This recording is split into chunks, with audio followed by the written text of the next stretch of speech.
It's not the hardest thing to do. How can I question you?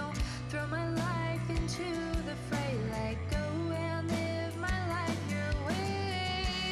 Make these changes, make me strong. Lean to His grace to guide you on. Lord, I say from bend and kneel, do what you ask of me.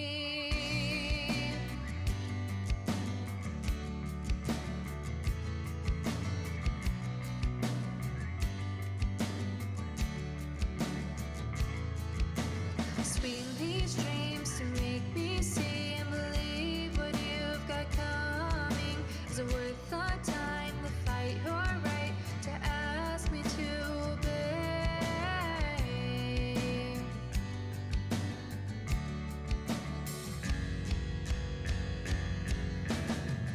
It's not the hardest thing to do. How can I question you? Throw my life into the fray. Let go and live my life your way. Make these changes, make me strong. Lean to His grace to guide you on. Lord, I say from bend and kneel, do what you ask of me. Oh, oh,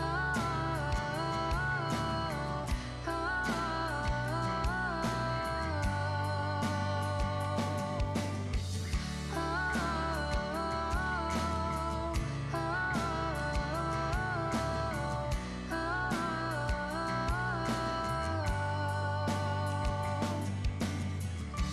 Lord, please visit as I pray. Make my dreams become the days. Like a child from a father's love, guide me as I'm growing up. It's not the hardest thing I'll do. This will be over soon. Keep me close as I'm lost amongst the fray. Will these changes make me strong? Your grace makes all things possible. Life has brought me to my knees. Well, I want to thank you for coming, and I want to thank all of you that are joining us online and watching on our local access channel here in the Skowhegan, Madison area. We want to welcome you as well to New Horizons Community Church. Folks, aren't we glad that they're here today? Can you just show your appreciation for those watching online? Thank you. All right, yeah, welcome. And we're here to check off where we were with our hero last week. And last week, things were really, really bad.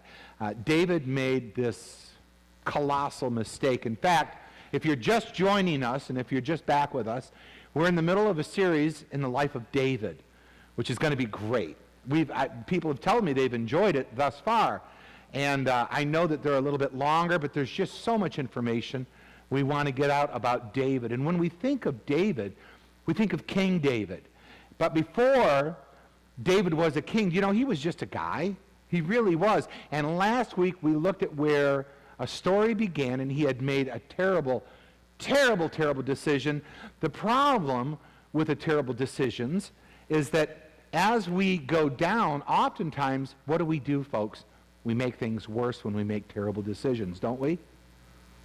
If they didn't, we would make terrible decisions and enjoy it, but it's not. So in today's episode, we find David right on the heels of this terrible decision that left him in a terrible, terrible place emotionally. He's on the verge of making another terrible, horrible decision, and that's going to make things even worse because that's generally what we do when we're on a downward spiral. We make a series of bad choices. But fortunately for David, at the last minute, as we're going to see, when I say the last minute, I mean it's the very, very last minute. He's saved by a woman. And many men have been saved by women at the very last second. Isn't that right, guys? Amen. I got a nod out of some. I got an amen out of one. Can I hear the rest of you? Aren't we grateful? Yeah. Yes, we are. But before we get to that, there's this, and I want to share this with you, and it's called the golden rule. The golden rule. Anyone familiar with the golden rule? The golden rule is this. It's in your notes. The golden rule is, do unto others as you would have them do unto you. That's a great rule, isn't it? Yeah, in fact, we all know that. And for some of you that grew up with that golden rule, you didn't even know it was a Bible thing. But yeah, it's a Bible thing. All right? Do unto others as you would have them do unto you. And the golden rule is great until you're mistreated by others. Right? And once you've been mistreated by others, and once I'm mistreated by others, I'll be honest with you, then we want to change the golden rule into a not so golden rule, kind of a different rule. Okay? And the rule would go like this: do unto others as others have done unto you. Isn't that what we want? Huh? It's in that moment when people who have mistreated you or mistreated someone you love, but specifically when they've mistreated you, it actually feels right to treat them in like kind. Not to be kind to them, but in like kind. That means the same way as they treated you. It actually feels natural. And there's just something that it seems like it is the right thing to do. It's just the thing to do. It is. So that is when you're mistreated. When you mistreat people the way they've mistreated you. Let's put it that way. All right? Or you treat people the way they've treated you. And then there's this very complicated thing, and it's almost impossible to see it in the mirror. But if this is you, I promise somebody else can see this. That when you've been mistreated by someone that you can't in return mistreat, so you mistreat someone else. You get that? Or you've been mistreated in an environment and you can't get back at that environment for one reason or another. And so what you'll do is you'll find another environment where you can get all powered up and you mistreat people in a different environment. So that your anger, or what's going on inside of you, because of that mistreatment, it gets telegraphed, not back to the people or the environment where you've been mistreated, but you take it somewhere else and you mistreat other people. And they look at you like, why are you treating me like this? Because the truth is, here we go, when we feel powerless in one relationship or another environment, we oftentimes compensate in another. I'm going to leave it up here just so it soaks in. All right? When we feel powerless in one relationship or environment, we sometimes compensate in another. Right. Anyone else guilty of this besides the guy on the stage? Okay. For those 6 of you that raised your hands, we'll see you at the potluck. I'll take it out on you because I can't take it out on him.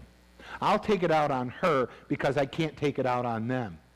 So then we have this really weird dynamic where we do unto others as someone else has done unto you, huh? And then things are even complicated. You can't get everything back in the box that you've done. Now there's a problem with this whole approach to life. And I know that you folks are very smart and you probably already understand this. You know where this is going to go. The problem with getting back at people or paying people back in like kind, or to use the vernacular that we normally would use, right, is the problem with getting even. The problem with getting even is it makes you even. And it makes you even with someone you don't even like. Let it sink in. Why would you want to be even with someone that you think you're better than that? Why would you want to be even with that? Why would you want to be even with someone that I'm already thinking of right now, that I'm already ahead of?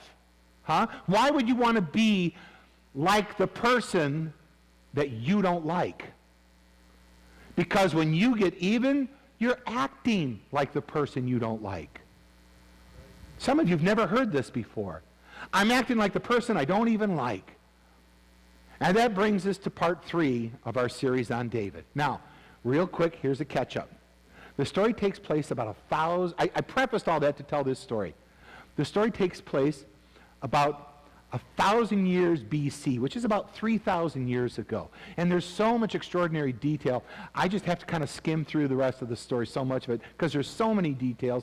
But I encourage you to go back and read this for yourself. It's found in the Old Testament, again, about 1,000 years before Christ. David steps into the scene, the pages of history, as a warrior. All right? He's a giant killer, and he was like 15 years old when he killed Goliath, and he immediately becomes this giant folk hero, and he becomes the most popular and well-known person in the nation of Israel. And in ancient Israel, and then something happens, something horrible happens, as we saw it last week. What happens is David, our guy, he becomes a fugitive. Because King Saul is very jealous of David.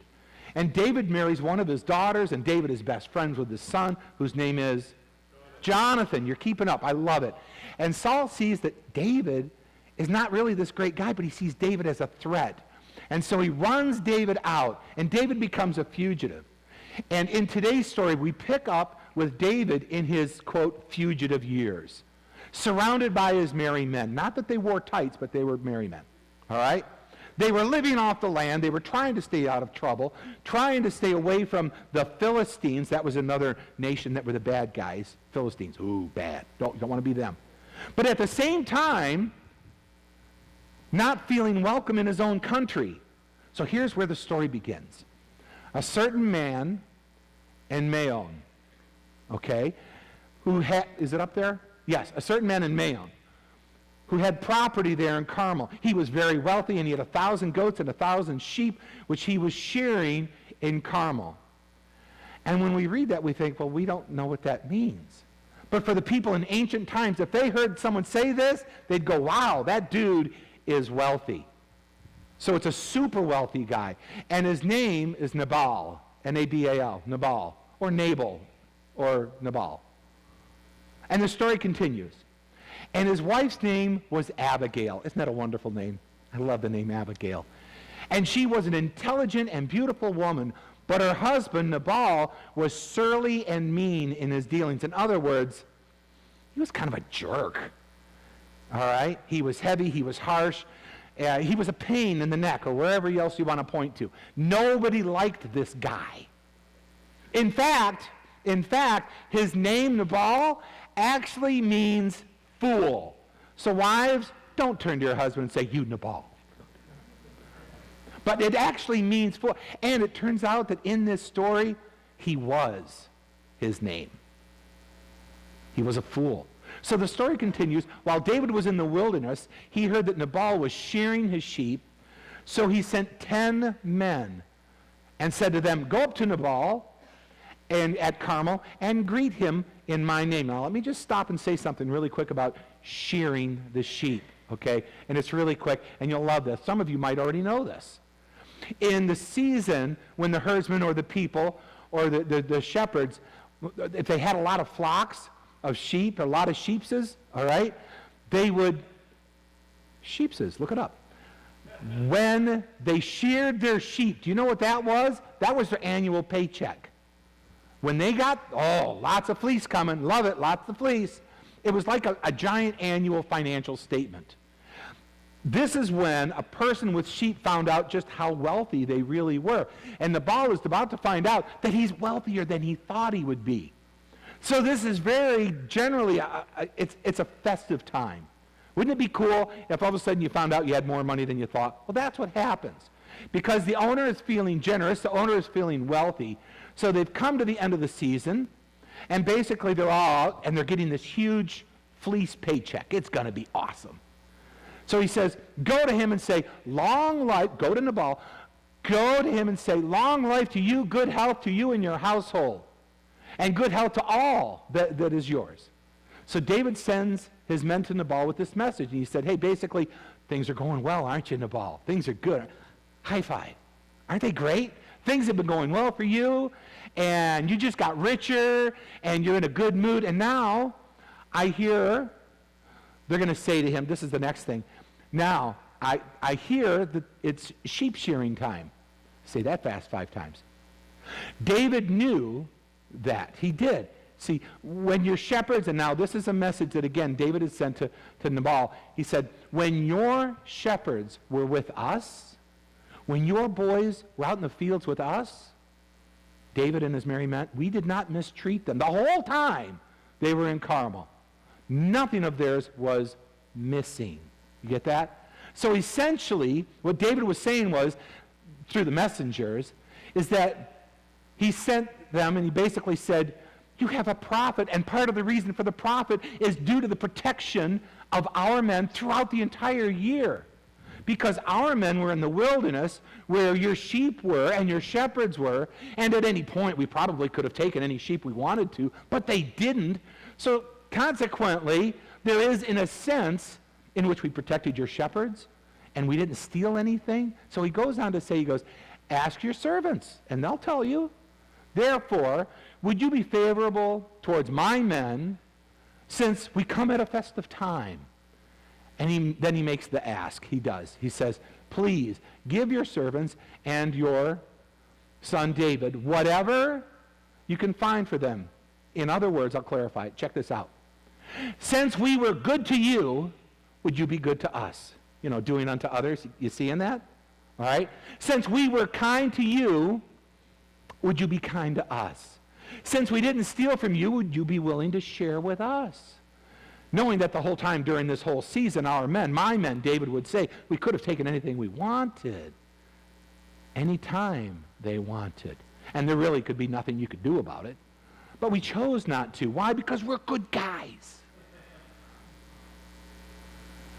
When David's men arrived, they gave Nabal this message. In David's name, don't miss that. And then they waited. And Nabal answered David's men. Nabal. Who is this David? Who is this son of Jesse? Many servants are breaking away from their masters these days. In other words, I know who you're talking about. I know who sent you. This David guy. He's just a rogue. He's just an outlaw. He's just a fugitive. In fact, he's out of favor with the king. And besides all that, I didn't ask for his help. I didn't ask for his protection. And I don't owe you anything. And he continues. Why should I take my bread and my water and the meat that I have slaughtered from my shearers and give it to the men who are coming from who knows where? David's men turned around and they went back. And when they arrived, they reported every word. At which the soundtrack would change to something bum, bum, bum, ominous sounding as you're hearing this. Right? Yeah. And David said to the men, strap on your sword. Oh, that's good. You feel it? Right? Get out your AKs and your shotguns. We's going hunting. That's what he's saying. And they did. And David strapped on his as well. He had a switch sword. Okay? Now, did you know, and I'll get back to the story in just a second, okay?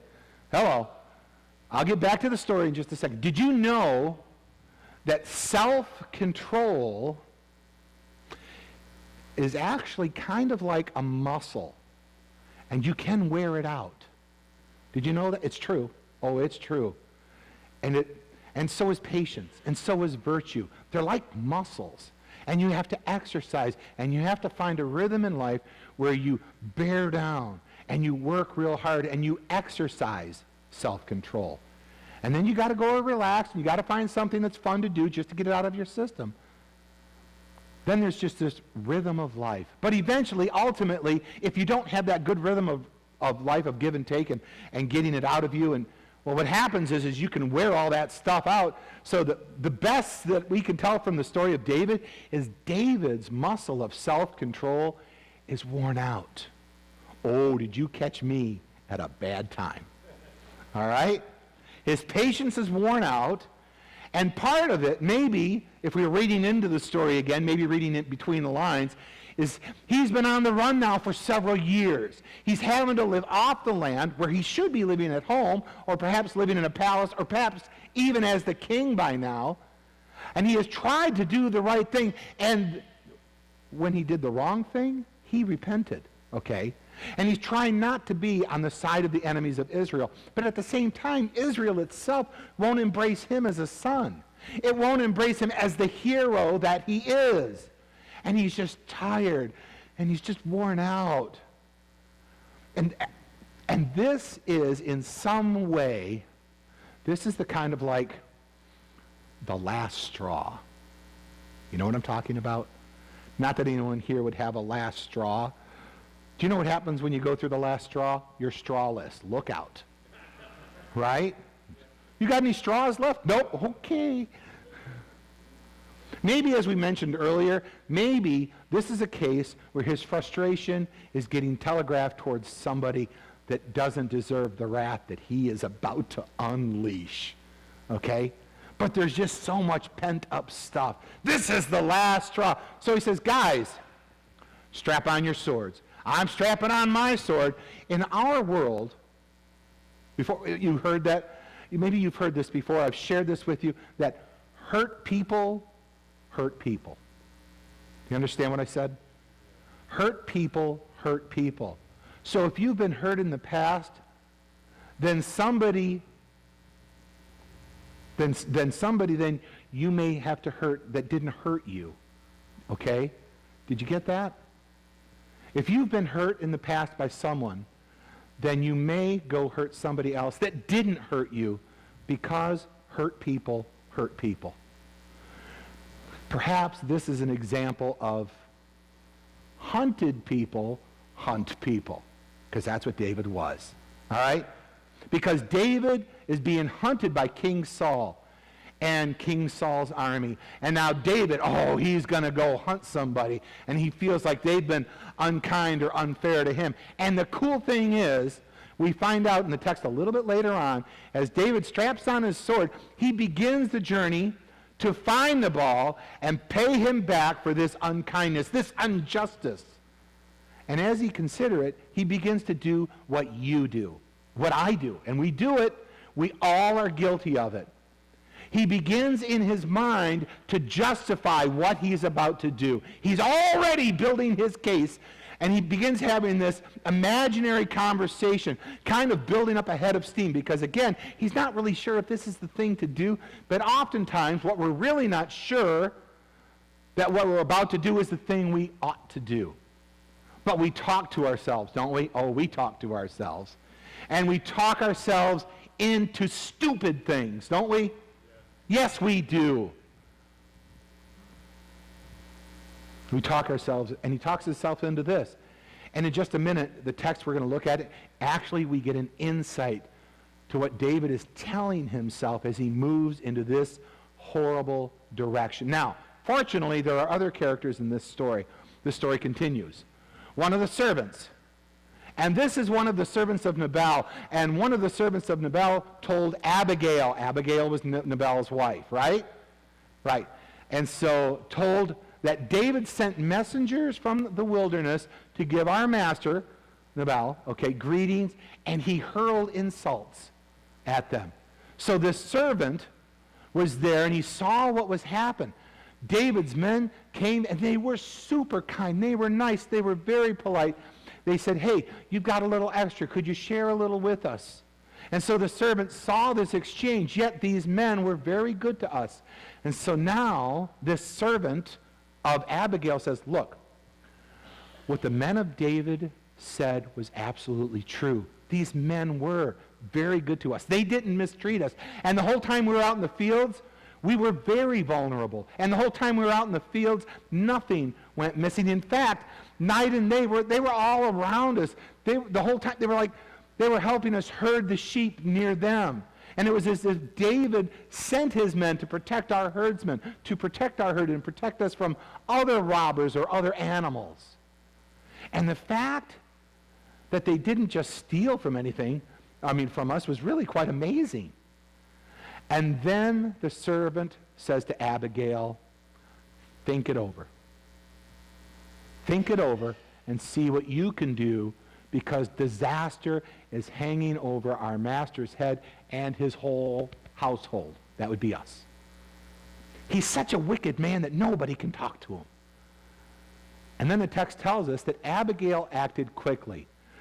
She tells us that the text says all of this in detail. It's so fascinating. She took over 200 loaves of bread, 200 skins of wine, 5 dressed sheep, 5 measures of roasted grain, which is like 60 pounds of grain, 100 cakes of raisins, 200 kegs of pressed figs, and loaded them onto the donkeys with the servants.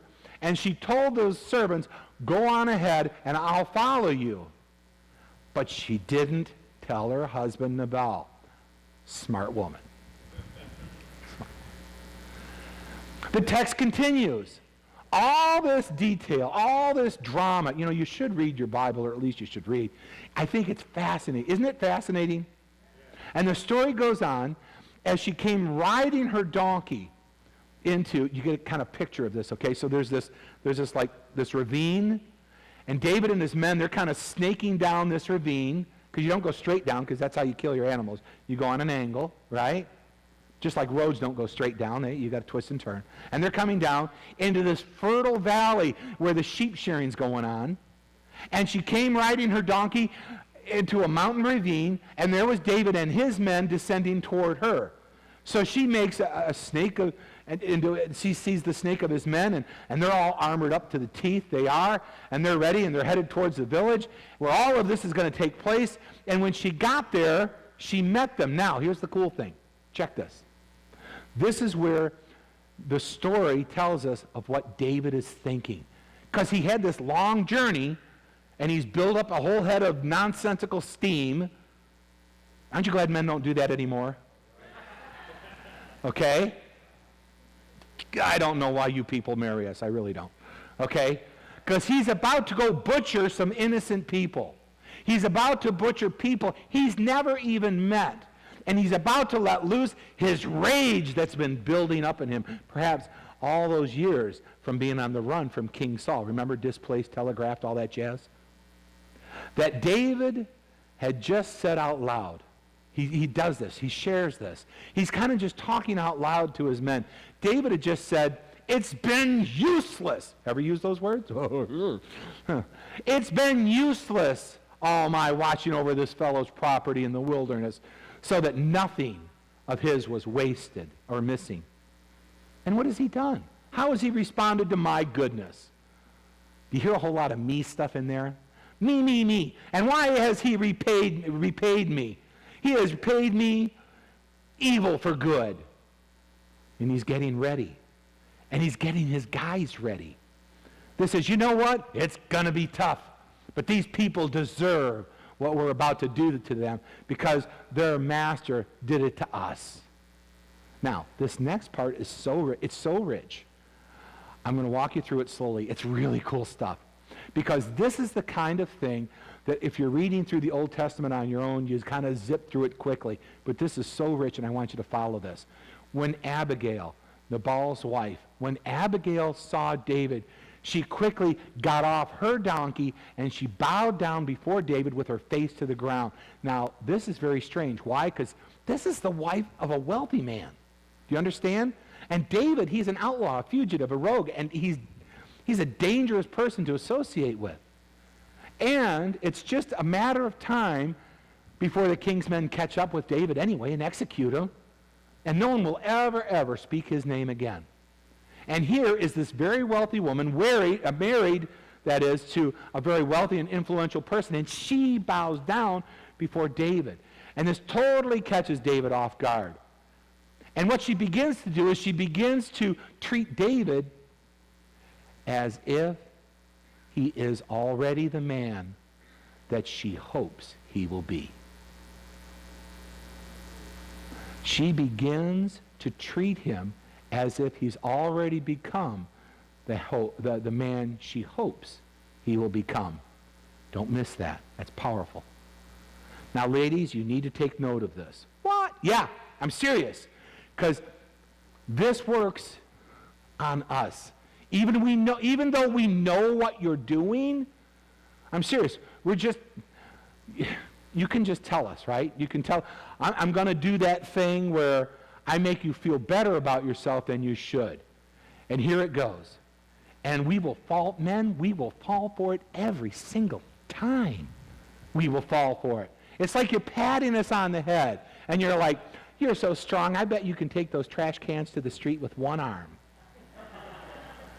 And you're like, I know what you're doing. I know what I can do that. You want to watch? It's in us. There's something in us that say, I can be strong and stupid for you. And we are. But Abigail, she's so smart. This is so powerful. And I'm not talking about manipulation. It's just a dynamic thing. And I'm telling you, what she did is she saved the day. She begins to speak to David's potential. You got that?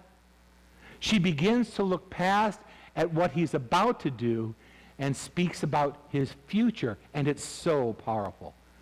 And we get all this detail. And so here's what happened. So she fell at his feet and she said, "Pardon your servant, my lord, and let me speak to you. Hear what your servant has." Now look, she's not his servant, but she's being subservient. And again, I'm not saying there's a one-on-one correlation, ladies. Please don't do that. Pastor told us we're to bow down in front of you, and we're supposed to do that bow down in front. Don't do that. Pastor didn't say that. Hello. No, I'm not saying that, okay? But in this culture, this is where it made sense. In our culture, it'd be really weird. Try it, honey. I'm going to tell you it's weird. Get up, okay? But there's a parallel in our culture. And so she says, "Hear what your servant has to say." And then she says this, "Please, pay no attention to my lord, that wicked man, my husband, Nabal." And he's just like his name. And his name means fool, and folly goes with him. So let's just pretend for a minute. Would you please, David? David. Let's just pretend for a minute that he doesn't exist. Just for a minute, my Lord. "And as surely as the Lord your God lives, and as you live, since the Lord has kept you." Now, this is kind of like a Jedi mind trick, is what this is. Watch what she does. This is amazing. "Since the Lord has kept you from bloodshed and from avenging yourself with your own hands, you're not going to do what you're planning to do. You're not going to do, since the Lord has already stopped you from this horrible thing." And she's looking at all these guys, and they're chomping at the bit, ready to go do some slaughter. They're all worked up, right? And she's like, "Since the Lord has kept you from this horrible thing," and then she says this, may your enemies, and all who intend on harming you, harming my Lord, be like Nabal, a fool." And then she gives him credit already for being the better man than he actually is. This is so powerful. "Please," she says, "please forgive your servant's presumption. The Lord your God will certainly make a lasting dynasty for my Lord." And she speaks to his future. David, God is up to something great in you. God has a plan in your life.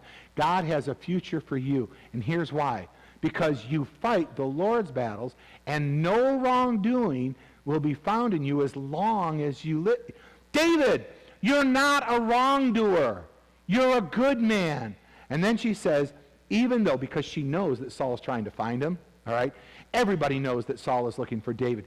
Even though someone is pursuing you to take your life, King Saul, the life of my Lord. And then she uses this imagery, and I'll explain it to you after I give it to you. Okay, it's very powerful. It says, even though someone is pursuing you to take your life, the life of my Lord will be bound securely. The life of my Lord will be bound securely of the living, in the bundle of the living by the Lord your God. You're like, what in the world is that? The bundle of the living? What is that? And this is so powerful. This is great language. And it's language that is used for a wallet or a purse. They didn't have the pockets back then, so they had bags, all right?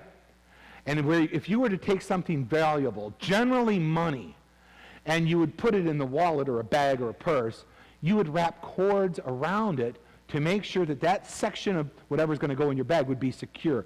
So essentially what he's saying is, and the imagery is so powerful, he says, even though someone's trying to steal your life like a thief would steal a coin. Even though someone is trying to steal your life is tucked away safely in God's wallet.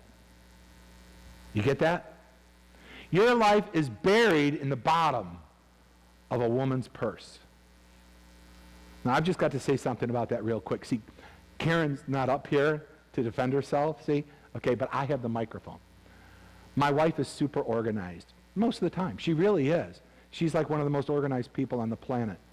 But anytime she would say to me, "It's in my purse," I have to take a deep breath, okay? Because I got to go in there to find something. It's like deep sea diving. I don't like it, all right? And I'm telling you, there's something, either it's something about me, I don't know if it's all men or if it's just like me, but to go and find something in a purse, it's like I can't. I'm not mature enough to go fishing in there. I don't know how you do this. There's just too much stuff in there. And I look in there, there's a lot of stuff that doesn't belong, in my opinion. So she uses this, Abigail uses this incredible imagery. David, your life is so secure. It's bound up in God's hidden wallet. It's tucked way down into his purse. And no one can take your life from you. You have been safe. And God is saving you for something very specific. But she says, but the lives of your enemies, now this is so brilliant. This is the kind of thing you read by too quickly when you read it on your own. But she takes David back to that moment when he was 15 years old facing Goliath. Look at the imagery. But the lives of your enemies, he will, let me just read it again. But the lives of your enemies, he will hurl away as from the pocket of a sling. Did you get that? So now he's back. And it's all about that sling and the slingshot. And all of a sudden, he's back in that moment where he was completely dependent upon God. And he wasn't having to take matters into his own hands. And now she speaks to his future. And essentially, in this next section, it's so powerful. I want you to get this. Maybe for some of you, it's at this point of the message, maybe in the next section. But she essentially asked, without asking, this is important, she asked the question, what story? What story?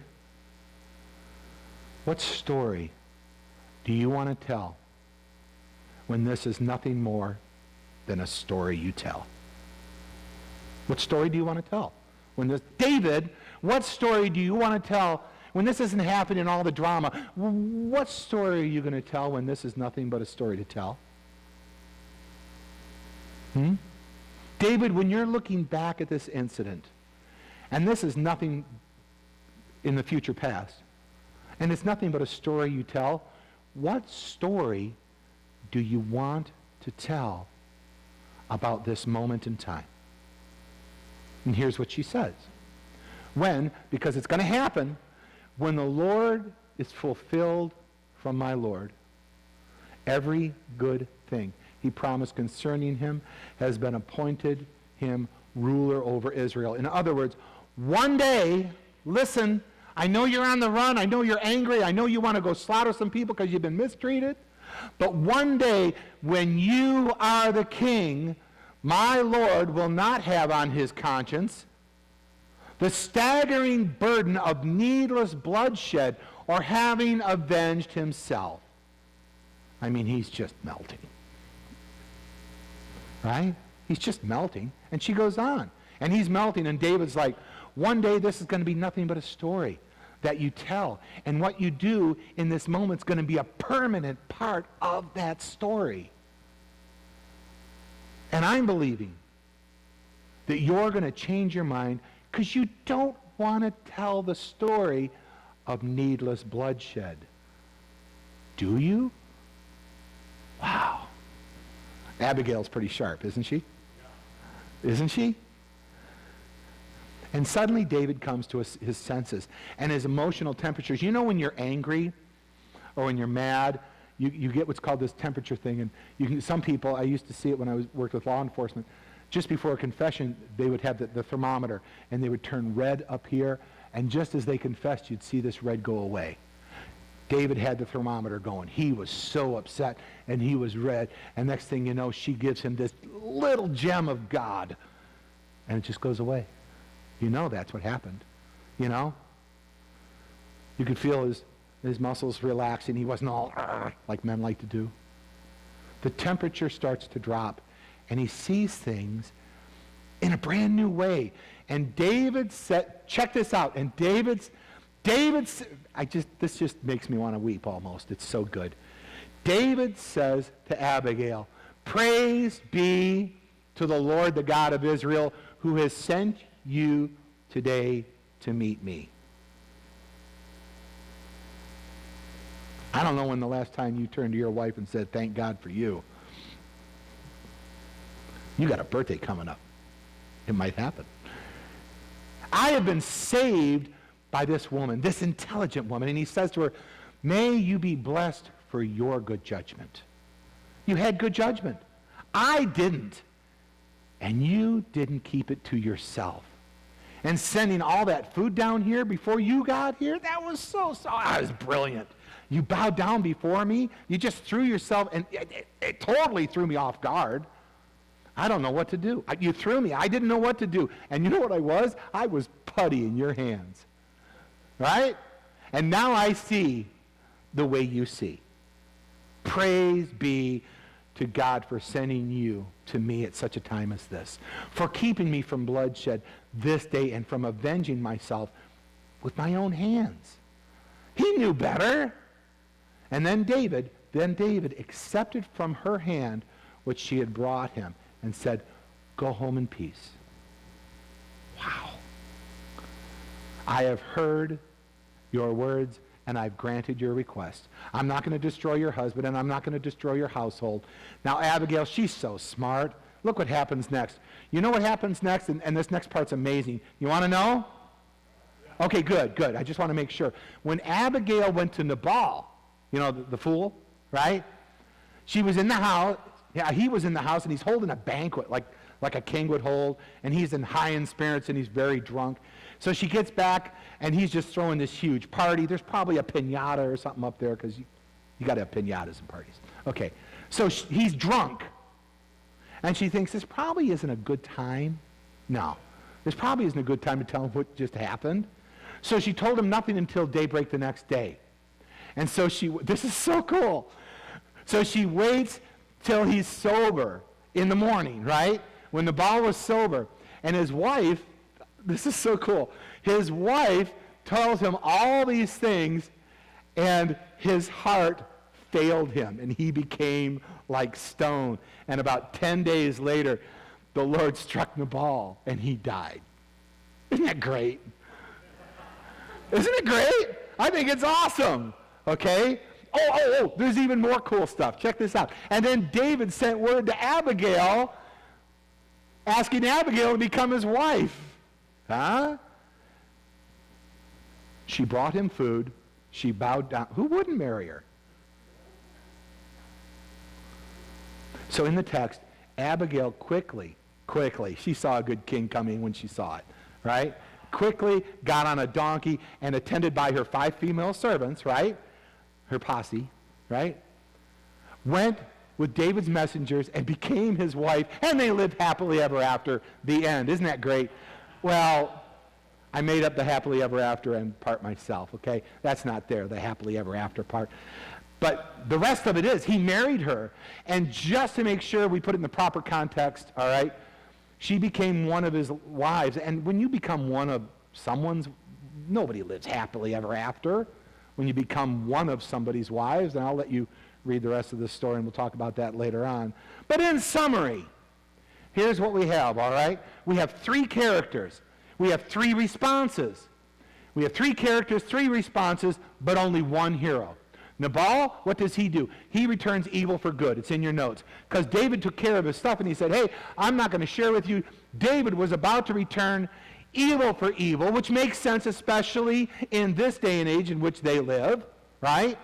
But Abigail sees things in a completely different way, and through her lens, with her unique perspective, essentially she returns good for evil. Yay for Abigail, right, guys? Okay, Nabal, maniacal. Nobody wants to be like him. David, predictable. This is just what we do. But when you read the story, there is one thing that you cannot miss, and that is Abigail, and she is remarkable. And her judgment is remarkable, and her approach is remarkable. And the whole story about she's just amazingly remarkable. She is. And there's a sense in which she is way, way, way ahead of her time. You see, during this time in history, in the nation of Israel, there was the covenant with God, and it was called the Old Covenant. Everyone say Old Covenant. Okay, it contained the Old Testament, which is where we get the Old Covenant. Old Covenant, Old Testament. Okay, and in the Old Covenant, what did you do? You were returning evil for evil, and it was actually okay then. It was eye for an eye, tooth for a tooth. Remember? You read the Old Testament law. David's response, we think, is a bit barbaric, a bit over the top, but his men were like, now, David, I don't think you're overreacting. Oh, no. Let's go. Heck yeah. Right? Let's put on our swords, and let's go have some fun. Fun was slaughtering because they deserved it. And that was just the world that they lived in. Now, Abigail, like I told you, she's way, way, way ahead of her time because she's not in the Old Covenant. She's in the New Covenant. She's in the New Testament. What am I talking about? When Jesus shows up, he turns all of that upside down. In fact, here's something cool. Peter, the Apostle Peter, right, who saw Jesus unjustly arrested, unjustly crucified. Peter, who saw Jesus, who was innocent and sinless, just treated horribly, saw Jesus' response. That's the big thing. He saw Jesus' response, who saw all of these, and he wrote down these words to the Christians of the first century who was feeling unjustly treated. And he doesn't go all David on us. No. Peter goes all Jesus on us. When he says, here's what he wrote. He said, do not repay evil with evil. But that's natural, I know. He said, but don't repay evil for evil. But look at what they did. I know, but don't repay evil for evil. But they deserve it. I know, but don't repay evil for evil or insult with insult. On the contrary. Well, what about social media? Oh, well, that's a different... No, it's not. Not insult for insult in social media. On the contrary, repay evil, thank you, Jesus, with blessing or good. All right? In other words, whenever you are mistreated, you don't just ignore it or go neutral. All right? You go positive and you go blessing. This is what Peter taught. This is what Abigail did. And this is the unusual thing. Repaying evil with a blessing. Do you understand? Because this, I'm going to use a word, a Bible word here. This is what you're called to do. In other words, if you're a Christian, hey, Peter say, this is what we're called to do. Well, we knew we were going to be mistreated. Come on, they crucified the Lord, the leader. What did you expect? How do you today expect to be treated? We sit here and complain and moan. This is what's supposed to happen. Amen? If you're loved by the world, you're in trouble. Amen? Okay. Not that you go out there and be a jerk and make all kinds of enemies. But your love for God should be so evident that the world, number one, doesn't understand you. But those that are looking find you incredibly attractive. But at the same time, there are going to be those that hurl the rocks at Christ will hurl rocks at you. And when they hurl the rocks at you, understand who they're hurling rocks at. It's not you. It's Christ. Right? Okay. But we complain so much now. And we open this hole and we complain all the time. But Christ called us to be different, didn't he? Okay, so as Judge Judy would say, know your role and shut your hole. Wow, did I lose it there? But he would say to the Christians in the first century, because to this you were called, that you may inherit a blessing. And then this is the strangest thing of all, in some ways. Then Peter, in the first century, he quotes David from 1,000 years earlier, when David was in his journaling mode and rethinking all of this stuff that he's been through, and as a kid and as a 20-something and then as a 30-year-old something kind of thing. And he kind of has this perspective, and he's beginning to see the world in a different way. And David journals the following, and it's so New Testament-ish. It's as if he's pointing ahead to about what's about to come. And Peter feels like it's an approach to, and it's time right here. It's appropriate to quote David, even in the first century. And it was a time that was very different. It was all different kinds of world compared to what they were living in. But perspective is just about everything. So he says this. He quotes David. He says, for whoever that is, whoever would love life and see good days must keep their tongue from evil and their lips from deceitful speech. Then David wrote this, and Peter quotes it 1,000 years later. And they must turn from evil. Ooh, they must do good. They must seek peace and pursue it. And Peter is writing this to Christians who are being mistreated specifically because of their faith. And where did Peter get this crazy idea? Don't return evil for evil, but return good for evil. Respond to evil with a blessing. Where did he get this? Well, he got it from Jesus. He got it from watching Jesus. And he was there that day that Jesus made that famous statement that most of us have heard 1,000 times, and we can actually finish the sentence. Jesus said, "You have heard it said, love your neighbor and hate your enemy, but I tell you this," and then Jesus turns everything upside down completely. You have heard it said, love your neighbor and hate your enemy. Well, where did you hear hate your enemy? Well, essentially that was the Old Covenant, the Old Testament. That was the world that David lived in. And Jesus says, but I've come to turn all of that upside down. You do not return evil for evil, refusing to respond in like kind. This is so powerful. Refusing to respond in like kind. If you are a Christian, refusing to respond in like kind might be the most Christ-like, or should I say, incarnational thing you could ever do. Refusing to respond in like kind might be the most Christ-like, or to use that big theological term, incarnational thing you could ever do as a Christian. In closing, we're done. In closing, 3 questions. 2 of these questions are for everybody, right? Ooh, I feel like Nixon. 2 of these are for everybody, all right? And 1 of these is specifically for those who would say that you're a Christian. And then we'll wrap this up. And then we're going to go across the hall and have some great potluck. The first question is this. Read it. Do I really want to be even with someone I don't even like? No, you don't, right? You don't. To get even with someone you don't like is to be like someone you don't like. Do you want to be like someone you don't like? The answer is no. Then why would you do what they do? Do you want to be the person you don't like? No. Well then, why would you act like the person that you don't like? I don't think you're going to act like that. No, even. Well, even's easy, isn't it? Huh? It's easy, right? Wouldn't it be better instead of being even? Instead of being even, wouldn't it be better to be ahead? Yes, it would. Yes, it would.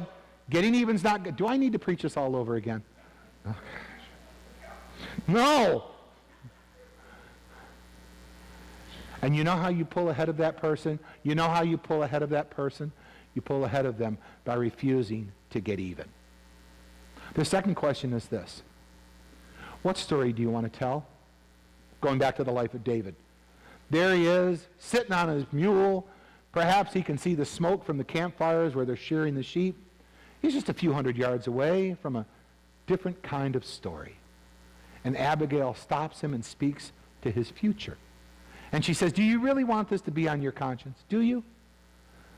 Is this really the story you want to tell? You know, how did you become king? Well, I went around slaughtering innocent people until finally everybody who was scared of me, they made me their king. Yeah, well, that's the story. Is that the story you really want to tell? This is the question that maybe we should all ask. It doesn't matter if you're a Christian or religious person. You should ask this question at every juncture, because every event in your life just becomes part of the story of your life. Every season of life. It just becomes part of your life. See, it's just a story that you're going to tell. Everything becomes a story that we tell. And what story, as you think about it, how you're being mistreated or what's being done to you or what's been said about you, what story do you want to tell when this is nothing other than a story to tell? Do you really want your story to be, well, I got even? Huh? I became just like the people I didn't even like. That's so predictable. It's so unremarkable. And then here's a third question. And anybody can play along, but if you're a Christian, you don't really get an option for this. If we're Christ followers, this is basic. This is just 101. This is Jesus 101. It's basic stuff. I decided to follow Christian. This is just part of the deal. What would it look like? What would it look like for you or for me to return good for evil? When you think about him, when you think about her, when you think about them, when you think about your ex, when you think about your ex-employer, when you think about what your son or your daughter has done, or your grown son and daughter, or your prodigal son and daughter, when you think about all your partners and your parents, when you think of your dad or your mom, when you think about that neighbor, what would it look like in that specific incident, in that specific context, in that specific relationship?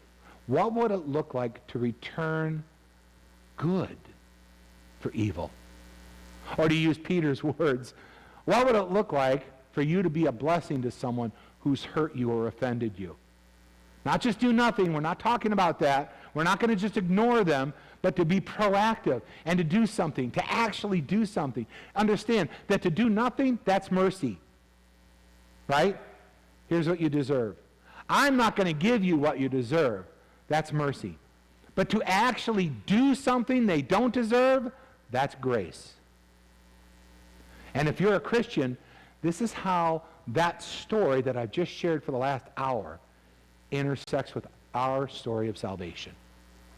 This is our best opportunity to be like our Father in heaven. Again, it's how our story intersects. It's how our story intersects with the greatest story ever told. The greatest story ever told is God returning good for evil. God giving his Son for our sin. That's the gospel. And if you're a Christian, that's your story. So here's the thing, and I'm done. Generosity and compassion, that's kind of an America thing now. Everybody's generous, and everybody knows that they need to be compassionate. I think that's a good thing. That's a Christian thing. That's a leftover Christian culture that's still part of our culture. I'm all for generosity and compassion, but that's a little bit. In some ways, that's expected, right? But this returning good for evil, that's not expected. Oh no. This takes you from predictable to remarkable. This is what sets you apart. And ultimately, for somebody, this is the thing that will set you free. Because until you return good for evil, the person that has mistreated you controls you. Right? And here's how you know. Because you're like David on his donkey heading down into the ravine. Just rehearsing all the stuff you're going to do, all the stuff you'd like to do, all the stuff you're just going to lay in wait to do later, and all the stuff you'd like to do to get back at them. And if you can find somebody who will listen to your sob story, you keep telling your very sad story. And they'll go like, well, you ought to do this, you ought to. And you just put that on there, and then one day you're just going to list it, right?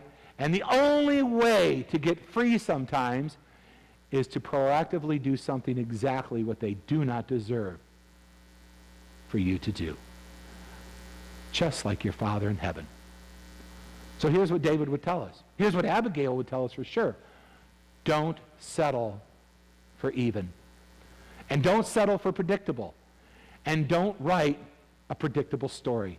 Make it remarkable, because at some point, this is nothing other than a story you will tell. In other words, do precisely for others what they don't deserve. And when you do, you're like your Father in heaven. Glory. Right? Now, I realize it's so easy for me to stand up here and say this. Or at least you think it is, maybe. I don't know. And then I walk off and we're going to go and have lunch. And you're like, great. But do you know my ex? Do you know my son? Do you know what I've been through? I get that. I would never get up here and say this on my own authority. I wouldn't. How dare I? How insensitive of me. And that is why I would anchor this. I would hope you would anchor on this, again, to what your Father in heaven has done for you. That's the measure. That's the standard. And to use Peter's language, that's what you've been called to do. So what would it look like? What would it look like? What would it look like to, in your specific circumstance, to return good for evil? Now, let's pray and mean it and be the remarkable people that our Heavenly Father has called us to be. Amen?